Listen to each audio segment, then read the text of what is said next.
সাবধান, শীতের সময় ভুলেও খাবেন না এই তিনটি খাবার, তাহলে বড় সমস্যায় পড়বেন। শুধু তাই নয়, বিজ্ঞানীরাও এই তিনটি খাবার নিয়ে দিয়েছেন ভয়ঙ্কর তথ্য, যা শুনলে সুবহানাল্লাহ আলহামদুলিল্লাহ বলতে বাধ্য হবেন। রাসূলুল্লাহ সাল্লাল্লাহু আলাইহি ওয়াসাল্লাম এই তিনটি খাবার পছন্দ করতেন না এবং তিনি তার উম্মতদেরকেও এই তিনটি খাবার থেকে বিরত থাকতে বলেছেন। হাদিসে আছে, যে ব্যক্তি রাসূলুল্লাহ সাল্লাল্লাহু আলাইহি ওয়াসাল্লামের পথ ভুলে গেল এবং তার সাথে গাদ্দারি করলো, তিনি তাকে উম্মত বলে পরিচয় দিবেন না। এই তিনটি খাবার খেতে কেন নিষেধ করেছেন তা নিয়েই থাকবে আজকের বিস্তারিত। অবশ্যই ভিডিওটি শেয়ার করে দিবেন আপনার প্রাণপ্রিয় ভাই বোনদেরকে সতর্ক করার জন্য। আপনি যদি রাসূলুল্লাহ সাল্লাল্লাহু আলাইহি ওয়াসাল্লামকে ভালোবেসে থাকেন, অবশ্যই আলহামদুলিল্লাহ কমেন্ট করবেন। তো চলুন বেশি কথা না বলে শুরু করি আজকের ভিডিও। জেনে নেই কোন তিনটি খাবার যা আমাদের প্রিয় নবী পছন্দ করতেন না। প্রিয় নবী যে তিনটি খাবার পছন্দ করতেন না তার মধ্যে 1 নম্বর হলো অতিরিক্ত গরম খাবার। যে খাদ্য থেকে ধোঁয়া বের হয় এরূপ খাবার তৎক্ষণাৎ খেতেন না প্রিয় নবী সাল্লাল্লাহু আলাইহি ওয়াসাল্লাম। অতিরিক্ত গরম খাবার ঠান্ডা হওয়া পর্যন্ত তিনি অপেক্ষা করতেন। হযরত আবু হুরায়রা রাদিয়াল্লাহু তাআলা আনহু বলেন, রাসূলুল্লাহ সাল্লাল্লাহু আলাইহি ওয়াসাল্লাম গরম খাবার খেতেন না। তিনি বলতেন, গরম খাদ্য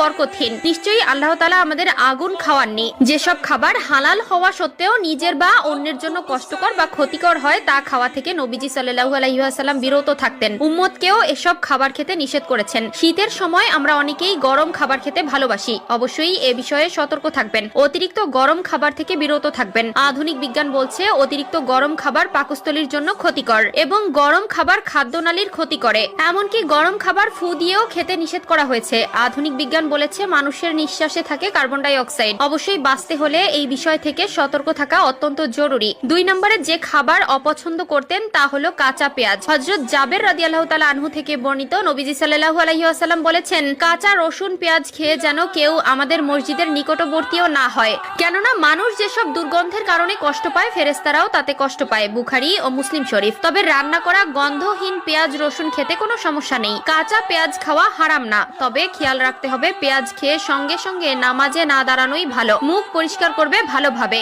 যেন কোনো গন্ধ না থাকে, অর্থাৎ মুখে দুর্গন্ধ সৃষ্টিকারী কোনো বস্তু খেয়ে লোক সমাজে বিশেষত মসজিদে যাওয়াকে নবীজি সাল্লাল্লাহু আলাইহি ওয়াসাল্লাম খুবই অপছন্দ করতেন। 3 নম্বরে প্রিয় নবী বাসি খাবার খেতে নিষেধ করেছেন এবং তিনিও এই খাবার অত্যন্ত অপছন্দ করতেন। বাসি খাবারের ফলে শরীরের মধ্যে বিভিন্ন ধরনের ভাইরাসের আক্রমণের সম্ভাবনা থাকে এবং এই খাবার থেকে অতি দুর্গন্ধ আসার জন্য প্রিয় নবী অপছন্দ করতেন। যে খাবার রাতে রান্না করা হয়েছে এবং সকালে বাসি হয়ে গিয়েছে সেই খাবার প্রিয় নবী সাল্লাল্লাহু আলাইহি ওয়াসাল্লাম পছন্দ করতেন না। আমরা এমন একজন নবী পেয়েছি যিনি তার একজন উম্মতকে রেখেও জান্নাতে প্রবেশ করবে না। তিনি এমন একজন নবী যিনি মৃত্যুর আগেও তার উম্মতের জন্য অঝর নয়নে কান্না করেছেন এবং তার উম্মতের দায়িত্ব আল্লাহর হাতে তুলে দিয়েছেন। সুবহানাল্লাহ। রাসূলুল্লাহ সাল্লাল্লাহু আলাইহি ওয়াসাল্লাম হলেন আমাদের সেই